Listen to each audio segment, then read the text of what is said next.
and welcome to Kicking Back. Now, before we start this week's episode, I'm just going to come out and say it. We've been messing about on ChatGPT, and we've been trying to get it to write poems as if they were written by Premier League managers, and it turns out it's brilliant. Give it a punt. If you've got ChatGPT, go on and just type in something like this, right? And I'll try this one on you and see what you make.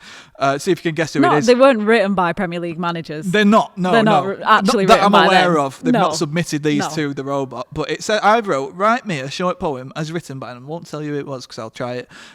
Trying to give people clues as to who it is without being very obvious, right?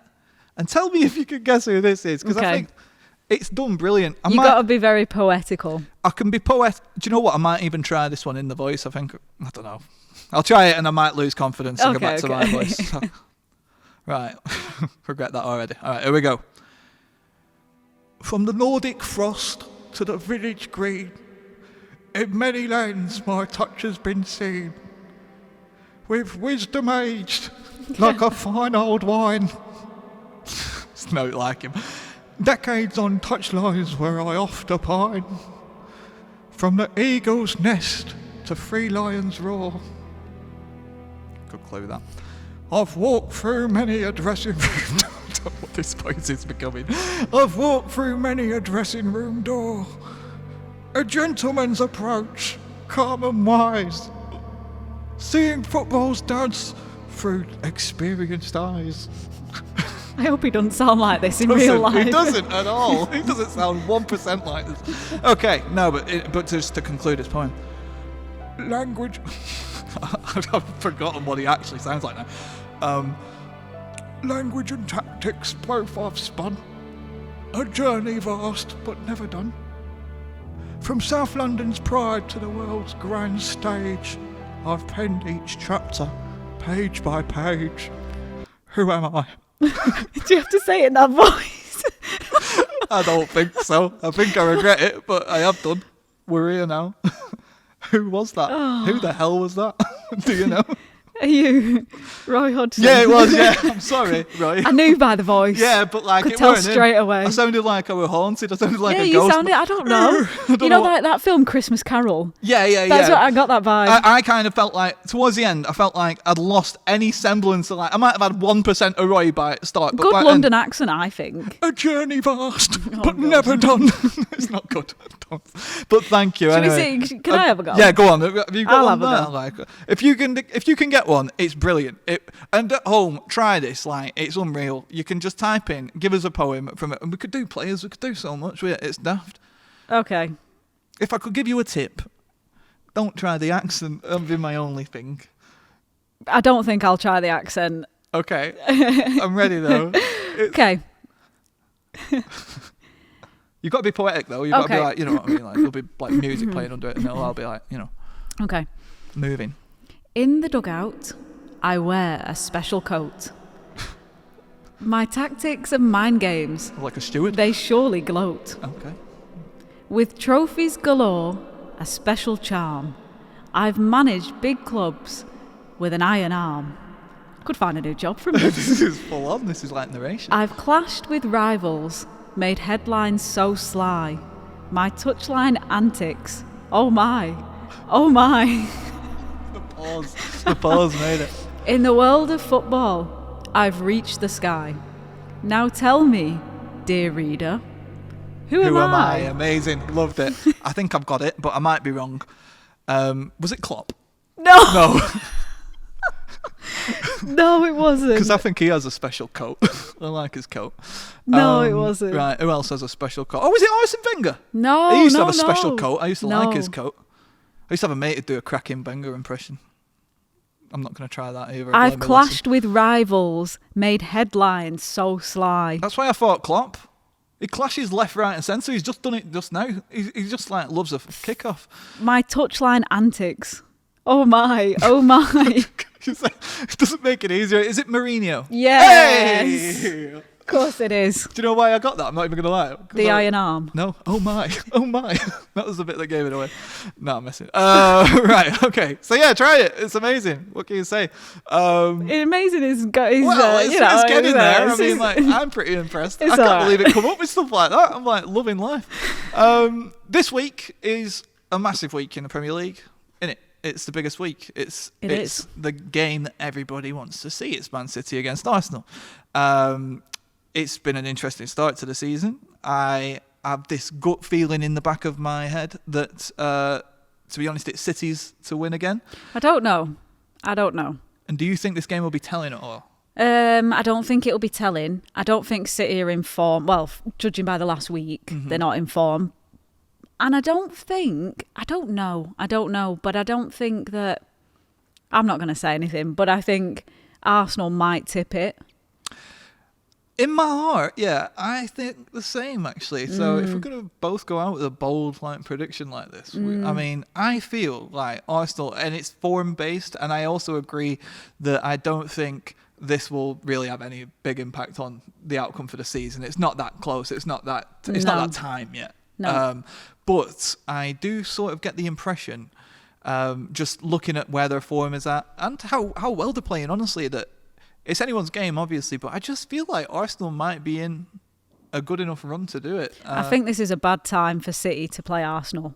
Like, if City have got Arsenal, like, to be fair, I think even, like, Tottenham will give them a good run, like City at the moment. I think, to be fair, I think Tottenham will be a tougher game when they come up against them. I think that they always struggle against Tottenham. Yeah. Do you think Tottenham's form will last? Do you think what we're seeing is not like the new manager bounce, but actually something a bit more? The whole way through the season, I don't know, but I can see it lasting a good few weeks, definitely. Yeah. I mean, like, when I look at it now, obviously they're doing amazing, but there's a feel-good factor that you can kind of associate whenever a new manager comes into a club that's got a bit stale and they didn't like how things were going.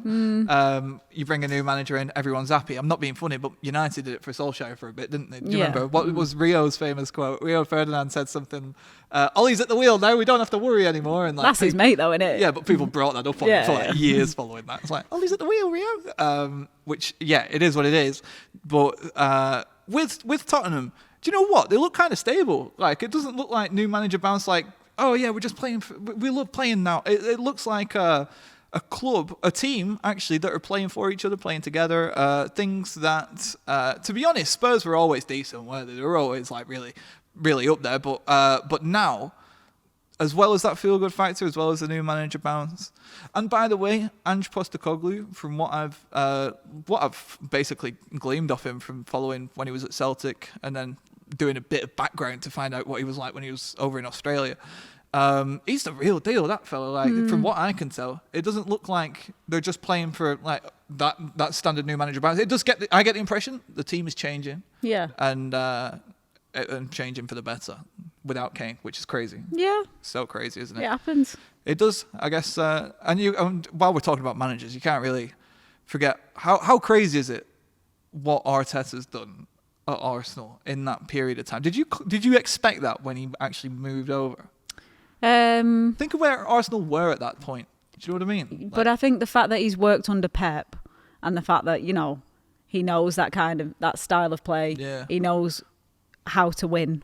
Do you know what I mean? I do. Was it you I was on about this, like, not quite recently, when I was like, isn't it weird, like, anyone who's literally worked with Pep, like, even if they, like, brush past him in a corridor or something, it's like they just go on and, like, win Champions League and stuff. It is bizarre. Well, you know what I mean, though. It's bizarre. True. It is true. Like, so what does that say about that guy? I mean, how much knowledge must be in his head? I don't really buy, whenever I see these, I don't really buy it. But do you know them documentaries where it's like all or nothing? And they go behind the scenes and go in depth in the club? I like them. I love them, but I just always think, are we seeing everything? Like, it's a bit of a cleaned up version. But when I saw Pep giving a team talk, have you seen this? Like, he was giving a team talk, and the amount of information being spat out rapid fire that is like so intricate and in depth, wild beyond anything I could ever think of, beyond anything any of us could ever think of, to be honest. But like, just the level of information that he has to dispel, and he does it so clearly and effectively in such a like, you there, this, do that. Yeah. It's like a savant almost. I think he's great, like, in terms of like knowledge and how to like say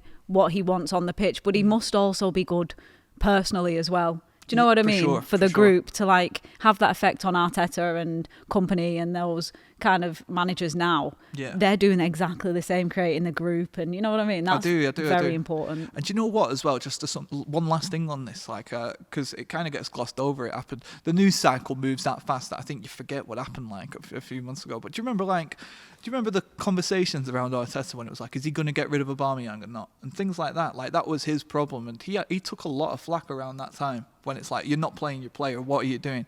But he had a bigger picture in mind that maybe people didn't see at that point. And now we're seeing the results of it. And like we've both said here, like, obviously Pep's the man, but it looks, I've kind of got Arsenal on this one. So, like, give it a score. What do you think the score might be? I know it's bold. We never know, do we? But I'm trying not to say 2-1, but I do think 2-1. Like, I'm going to go 2-1. Oh, it's boring scoring it because it's just like predictable. I'm going to say, it kills me. I'm going to say 3-1. Oh, wow. Arsenal. Wow. That's brutal. So you think they'll... fair enough, though. I get it. I mean, it could go either way, though. Could go either way. You could see that spinning. You could see that spinning either which way. So, interesting one. We'll come back. We'll see what the crack is with that. But yes, in the meantime, I would just like to say thank you very much to one of our good pals, our sponsors. This is Frederick's Ice Cream. I would like to say a big thank you to these guys. I mentioned it last week, but if you don't know, get to know. They are based in the Northwest. They have shops in the Northwest where you can go and visit, but you can also check out their online presence by going to fredericksicecream.co.uk. Hundreds of flavours, absolutely delicious. My gran saw me talking about them last time and she said, I saw joy in your eyes. And I don't think she's in that for a while. And it's because it's delicious. This is truly tasty stuff. Like, they have hundreds of flavours. Team GB flavour, which I can't get my head around. What does it taste like? Go and find out. Do you get what I mean? Barbie the movie flavour. You can't imagine it. Go and find out. fredericksicecream.co.uk. Get them on Facebook. And by the way, Team GB flavour is delicious. I'll tell you that as well. And I'm not even going to tell you what's in it, but it will bang in. So, fredericksicecream.co.uk, or you can get them on social media. All the links are below. Thank you very much to those guys. Yes, so we were talking about managers. What better way? Right, so we've been playing Draw the Baller for a few weeks, right?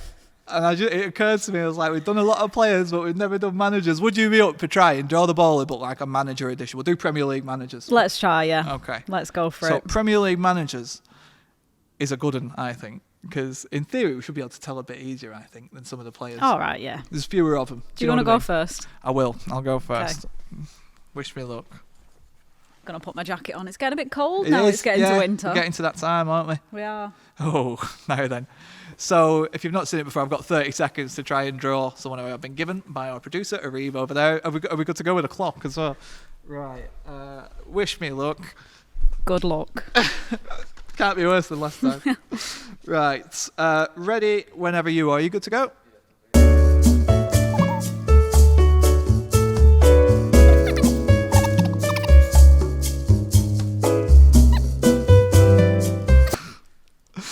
Okay. It's not the worst. I've done worse. Let's have a look.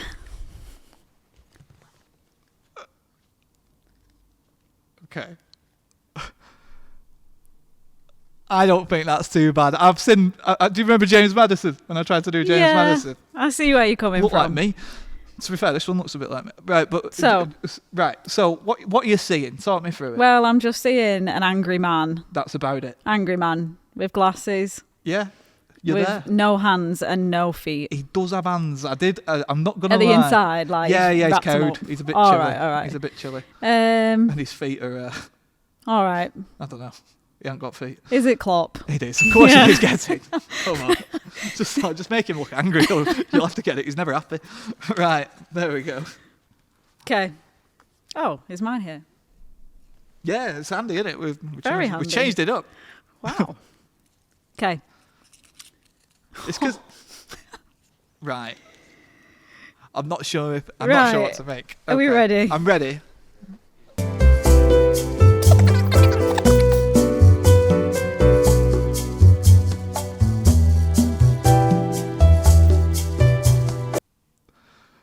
Okay. You cheated, it's fine. Okay. Ready? I am ready. Okay. I'm quite proud of this one. Hang on. Right. Maybe not the lips. So I've got it down to a potential 2. Are you joking? Yeah, but is it a current Premier League manager? Are they current? Right, is it Roy Hodgson? Yeah. Okay, so it's I was wondering who your second one was. Wenger. I'm not going to lie. I was just thinking. It was the nose really that did it for me with Wenger. But I do, yeah. Could be. These lines in it have Yeah. made it. Yeah. Is it Roy Hodgson week? It must be. Love it. I'll give him some nostrils. Right, that was great. Do you know what? I just want it on record. I really do hope that Roy never sees this particular episode. It's just brutal. Just all of them. We've drawn him, done his voice. We've just all... done a poem in yeah. his... Anyway, sorry, Roy. We've spoke about him before, haven't we? I like him as well. I think he's brilliant. I actually think... He's a great guy. And he's living the dream as well. It's like, I think that is the way... I've always thought this. That's how you live to be 150. You've just got to like crack on. Do you know what I mean? Do what you love what you do. Yeah. I'm happy with them too. Yeah. All right. Anyway, what do you think makes a good manager? What do I think makes a good manager? Roy, there's different kinds of good managers, aren't there? But what are the consistent things that you kind of look for as a player? Good question. I think there's a lot of different characters in the Prem. And like past managers, for example, Jose Mourinho, his style, like completely different kind of to what you see now, I guess. I get that. I get that for sure. I mean, I think the game changes that quickly. Yeah. And then different things come in to change it. They always gave Wenger credit, didn't they, for, changing it to bring in sports science and things like that. And it seems to change rapidly. Yeah. And I can never sort of pin down exactly what is changing or what makes it great. I think that side of the game has become massive, like the sports science, nutrition, even like the tactics have become massive over the last, over a long time. But, it's developed that much. Yeah, for sure. I think a massive part of it now is the player side of it. Like, how is the group? How are the players, We're talking about mentality and things like this. I guess so. I guess the mentality's changed, like Pep and Arteta, I'm sure all of them look after their players, but you can tell, they've got a different way of working. You know what? I don't know who I've heard this off. It might have been you. I don't know. But someone told me that, maybe I've just seen it. I think it was Declan Rice, his first day at Arsenal. Apparently, he came out and said that Arteta wrote on a Post-it note, the new guy, and just came up, not even without speaking to him, and just stuck it on his chest. I heard this. Without even speaking to him. Yeah. That's funny. Yeah, do you know what I mean? Funny. It kind of breaks that ice. I heard a version of it. I heard he basically had a tag on hello, my name is Declan or something like that. Yeah. I was just yeah. And do you know what? That's so true. And it's little things like that I sometimes wonder, are these things where it's just if you get the right person in, you don't think about them at all? Or are these things that are hyper focused on? For example, I'm getting a bit carried away here, but I always remember hearing when we were looking at Sir Alex Ferguson and what made his success, that he knew the names of literally everybody in the club. And they always say this is a really big point. And I would have to think that he's never sat down and gone, here's my strategy for success. Remember the name of Jane and But he might just be like, that's how I am. That's how I roll. Do you think there's a certain personality type that fits the modern game more than... And what I mean by that is, with the changes that have come in, they sometimes say, oh, you can't talk to players how you did 20 years ago and stuff like that. Do you think that the profile of a good manager has changed with that, as in what has changed in the game in the past 20 years? That's interesting, because I think, it's a matter of opinion, really. Yeah. If I'm being very diplomatic, I would say, for me, a person for example, Klopp, compared to Pep, I would prefer Pep. Yeah. But his personality style, I would prefer Pep. I get that. Do you know what I mean? For sure, yeah. I think it is because, the game's become more modern, but... Yeah, and I guess different players work well with different systems and different definitely, ideas. Yeah. Exactly, yeah. So I guess there's no one-size-fits-all answer, isn't there? But it's so interesting. Something we could maybe break down later in another episode are some of the different types of things that you see these days. But it does come down to, my interest at the very least, comes down to that sports science side and thinking what are you getting taught? Because he always said Klopp was so educated, knew so much when he brought it in, and he did change things. I know you're not a Liverpool supporter as such, but you have to know that the level of stuff he must be applying is so high level, and it's fascinating to me. Maybe we can look at it and find out a bit more, because I'm clueless, don't really know what I'm on about. And on that note, that'll do for this week. Thank you very much for checking it out, and if you have enjoyed the episode, please feel free to like, subscribe, tell your friends, and do all that good stuff. But in the meantime, enjoy all the football this week, enjoy that game, it should be a banger, and take care. We'll see you next week. Peace out.